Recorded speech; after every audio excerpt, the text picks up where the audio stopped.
Welcome to the Folk Music Academy. My name is Ingrid Henderson and I'm a harp or clarsach player. Busting out of that myth of the beautiful, gentle harp player. I quite like that. I think the harp, what I love about it is that you can do melody, so you can be driving something and you can accompany yourself at the same time. It can go really quiet and subtle, but you can really hammer a harp, which I think people don't think of. There's something about the way you sit at a harp, and I always feel it's very much like just an extension of my body. So I use the harp as you might use the fiddle. So I'd be playing fiddle tunes on the harp, pipe tunes, I'd be playing Gallic songs on the harp. I will be teaching you some techniques to get the best out of your harp, really. I will teach you about hand position, how to sit at the harp, how to tune the harp. Some melodies, most of them based on Gallic song melodies, because that's part of the tradition that I come from.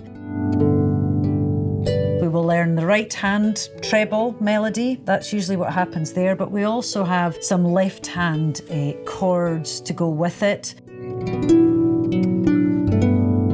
And as well as all that, we'll be learning about the mechanism of how to set your harp in the right key. There is something to get you started on the harp and to keep you interested and making beautiful sounds on this instrument. If you're playing a Gallic song, that you're conveying the story of why it was written, because it was written because of emotion, because of a story, because of passion, because of love, because of whatever. It's not just a tune, it's not just dots on a page, but it's that emotion and how you convey that. Thumb is number 1, 2, 3, 4. Your thumbs go up and your fingers go down, and that's your position for your hands. Red string is C, and the black or blue sometimes strings are F. You've got A, B, C is red, D, E, F, black, G.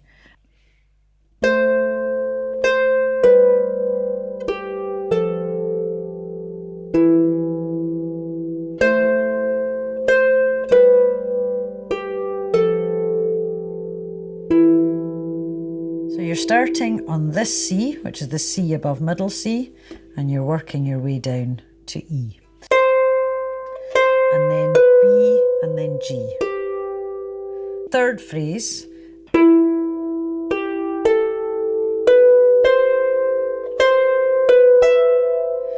I will develop that in a further lesson.